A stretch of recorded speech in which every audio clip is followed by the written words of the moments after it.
Ô pessoal, beleza? Aí nós de novo aí, sexta-feira, contos do Jingles. Pessoal, hoje eu vou contar uma história pra vocês, um caos. Essa é lá de Minas.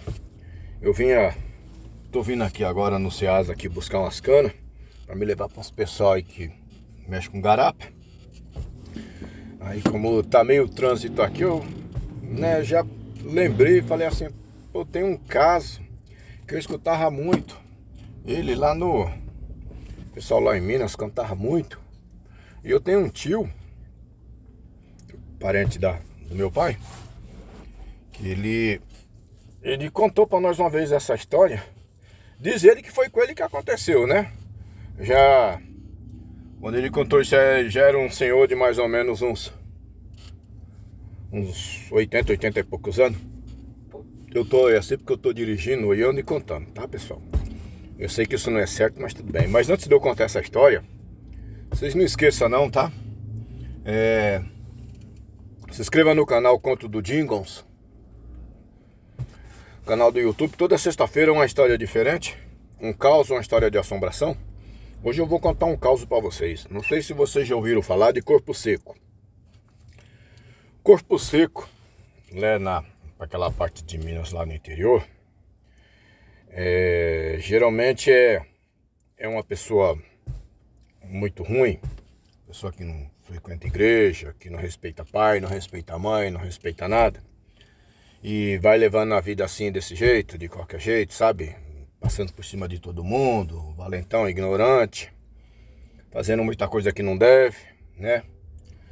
E a pessoa vai tanto acostumando na maldade, que a pessoa perde a noção da maldade que faz. E às vezes faz umas maldades muito grandes. Aí quando a pessoa faz uma maldade muito grande, que nem Deus aceita no céu e nem o diabo aceita na terra, essa pessoa, ela, quando morre, é enterrada. E com 7 dias que ela é enterrada, ela sai do caixão, né? Sai de dentro da terra e ela fica vagando pela mata. Ele não come, não bebe, só faz maldade e é perigoso, porque se você encontrar com um corpo seco no meio da mata e ele te pegar,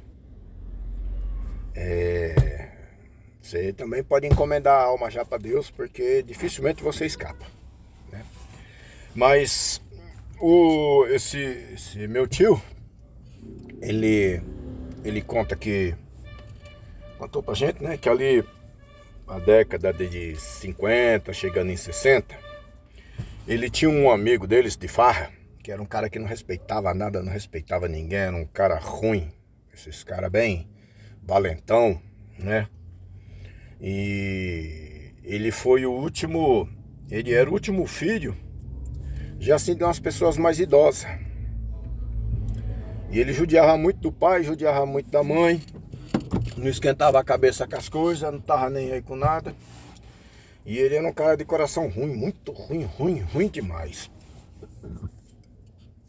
Única pessoa que ele respeitava e conversava era esse meu tio. Aí diz que, né, naquela época lá, ele foi, não meu tio, essa pessoa que depois morreu e virou corpo ruim, né? Eu não cito o nome dele porque ainda tem uns parentes dele ainda que mora, né? A gente vive ainda lá, né? No sertão de Minas, então a gente respeita, né, a família. Aí esse cidadão, ele foi pro bar, arrumou umas brigas no bar, voltou pra casa muito bêbado, né? E chegando em casa, a mãe dele quis, né, dar uma lição de moral nele, explicar como a vida é, coisas de pai e de mãe daquele tempo. Ele foi e bateu na mãe dele. Aí o velhinho, né, que já eram umas pessoas velhas, o velhinho foi. Aí ele pegou um pedaço de pau e deu umas pauladas no pai dele, matou o pai. Aí A mãe começou a chorar e ele também já deu uma de ignorante, pegou a mãe, jogou a mãe na parede, só que já era uma senhora de idosa, então ela já bateu na parede, bateu a cabeça. 2 dias depois veio a falecer. Aí esse rapaz se embrenhou no meio da mata. Aí tinha um coronel lá, dono de um canavial, cafezal, esses monte de coisa lá. Eles mexiam muito com garapa, rapadura, cachaça, tinha um engenho de cachaça. Por isso que eu lembrei na hora que eu vim buscar as canas aqui, eu lembrei. Aí, o que aconteceu? Esse senhor ficou muito revoltado. Aí ele pegou os jaguns tudo e entraram para dentro da mata. 3 dias depois, voltaram com o corpo desse cidadão. Mataram ele lá, vieram arrastando. 3 dias depois chegaram lá com ele, né? Pegaram um gai de árvore, colocaram o gai atravessado, pegaram a rede, colocaram a rede e trouxeram, né, o cidadão defunto dentro. Aí chegaram, aí o pessoal tudo com raiva, ninguém gostava dele. Aí esse meu tio foi, né? Ficou sabendo o que estava acontecendo, que nem o padre queria fazer a missa dele. Aí ele foi lá, pagou pro padre, falou, não, padre, ele é um homem que não presta, mas ele foi um filho de Deus também, né? Deixa que ele pague com Deus ou com o diabo que ele deve. Aí o padre, com muita ignorância, né, relutância, não queria de jeito nenhum, mas foi lá, fez a missa, enterraram ele, tudo. Só tinha o padre, o coveiro e esse meu tio. Você tem uma ideia como as pessoas ficaram revoltadas aqui. Vai também o que ele fez, né?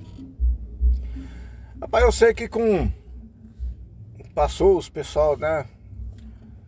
Com 7 dias que esse homem morreu, teve um rapaz que foi lá, morreu uma outra pessoa, foi pro cemitério. Na hora que olharam lá, viram que a cova onde ele tinha ficado estava escavada, né? Assim com as mãos mesmo.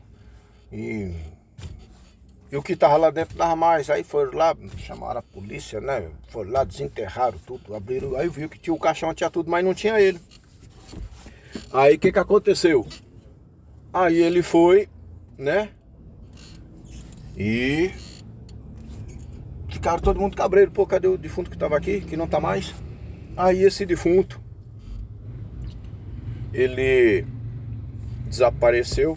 Com uns dias começou a dizer que na mata tinha uns bichos que tava amedrontando todo mundo, que escutava muita gemessão, muito barulho, muito isso, aquilo, outro. Aí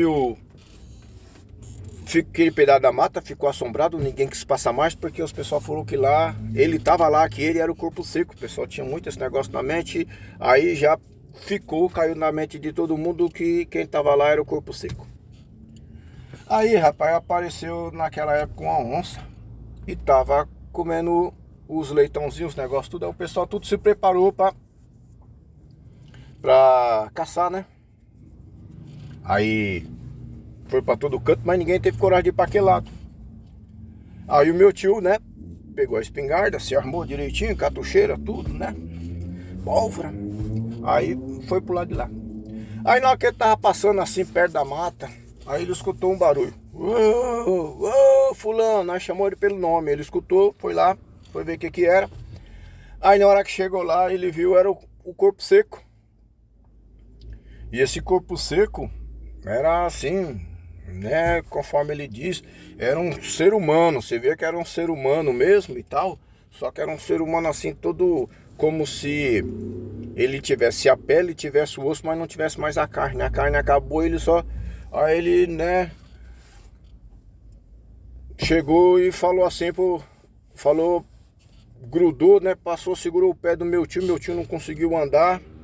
Ele estava escondido no meio da moita, pegou o pé do meu tio e falou assim, ó, você só passa por aqui se você me der fumo de corda. Aí o meu tio, né, cabreiro, foi lá, eu tenho um rolinho aqui, deu um rolinho. Ele falou assim não adianta, eu tenho que acender.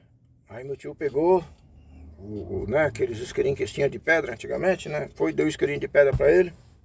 Ele falou assim, e como é que eu vou fazer se agora eu não consigo cortar? Aí o meu tio pegou um canivetinho que ele tinha, deu o canivete, porque ele sabia quem era o corpo seco, né? Aí ele olhou pro meu tio e falou assim, eu só não vou te matar, porque você foi a única pessoa que teve dó de mim, que mandou fazer uma missa. Olha como é que eu tô, eu fiz tanta maldade que agora eu tô pagando. Eu não como, eu não bebo, eu não morro, eu não tô vivo. Eu vou ter que passar o resto da minha existência desse jeito. Esse é meu sofrimento. Mas você foi o único que teve. Só que se eu encontrar você de novo na mata, a minha bondade foi só essa. E eu tenho que cumprir a minha sina. Aí largou meu tio, nossa, já apavorado, começou a correr e correu para chegar, né, lá sair daquele pedaço da mata e tal. Aí na hora que ele saiu da mata, que ele tava perto assim mais ou menos de um clarão, né, onde já chegava assim para entrar para as fazendas, para o sítio. Aí ele foi, sentou, encostou assim na árvore e começou a descansar. Aí naquilo que ele começou a descansar, ele pegou num sono e dormiu. Eu sei que ele escutou, na hora que ele tava dormindo assim, ele acordou apavorado com um barulho de um baque no chão, mas sabe quando alguma coisa caiu lá de cima da árvore bem pesado? Aí o meu tio acordou todo assim, né, no meio do mato. Aí na hora que ele viu assim, tinha uma onça. A onça que ele estava procurando, caída no chão do lado dele, toda ensanguentada, assim, já, né, morrendo assim, só dando aqueles últimos, né, os últimos respiros dela, assim, o sangue saindo, e ela só, né, aí morreu. Aí ele ficou assustado assim, ficou procurando quem foi que matou a onça, porque ele não escutou tiro, não escutou nada. Aí quando ele olhou assim, né, do lado dele assim, ele viu a onça estava caída e no pescoço da onça tava a faquinha que ele tinha dado pro corpo seco poder cortar o fumo de corda para poder fumar. Se ele tivesse sido ruim com o corpo seco, ele teria morrido. Se não fosse na mão do corpo seco, teria sido em cima da onça, porque na hora que ele deitou, a onça estava lá em cima. Aí o meu tio contou isso aí, né? O pessoal chegou lá na fazenda com a onça. Chegou lá, colocou a onça e foi arrastando ela até chegar lá na fazenda. Aí comentou lá, né, com o senhor coronelzinho lá que mandou os pessoal matar. Contou a história. Muita gente não acreditou, mas como viu a onça, não teve jeito. Aí eles foram, ajuntaram, né, e conversaram com o padre direitinho e rezaram a missa lá, né, pra esse rapaz. Eu sei que, pelo que o meu tio conta, nunca mais teve história de corpo seco lá naquele pedaço lá, né. Agora, se a missa adiantou pra alguma coisa, eu não sei. O corpo seco nunca mais foi visto por aquele pedaço. Mas o meu tio tem. Meu tio não, agora é meu primo. Tem lá na casa dele pendurado, lá na parede, bonitona. Aquele couro de onça, aquela pele bonitona na parede. E até hoje eles falam que foi o tio dele, né? Mas ele contou pra nós que é o seguinte, que foi o corpo seco que matou, porque ele deu o fumo pro corpo seco fumar. Aí às vezes a gente fica pensando assim nessas coisas, né? Vai saber. É um caso que ele me contou e é o caso que eu tô contando pra vocês. Beleza, pessoal? Essa foi uma historinha mais tranquila, sossegada. Isso é uma lenda que tem lá, né? Então, se vocês gostaram, se inscreva no canal Contos do Jingles. Toda sexta-feira, um conto ou um caso diferente. Pessoal, Deus abençoe a todos. Deixa eu continuar que o trânsito tá pesado.